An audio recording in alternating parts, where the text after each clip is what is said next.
This arrangement vocal transition hack will make your song sound super professional. Now listen to a vocal phrase until you get to the end of that phrase, just like this.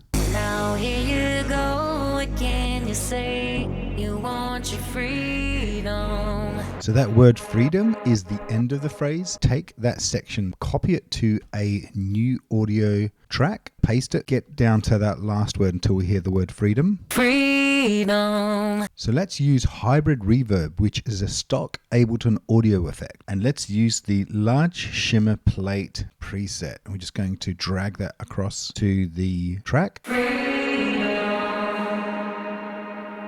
We're using shimmer plate because it has a large tail. So let's go ahead and freeze and flatten that track.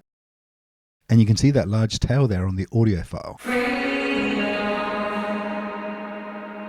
Now let's reverse the sample by pressing R, and it should sound something like this. Let's now move that sample to the beginning of the song. So you want the clip to end where the main vocal begins, so it feels like it's blending in. Now here you go again, you say you want your freedom. Well, who am I to keep you down?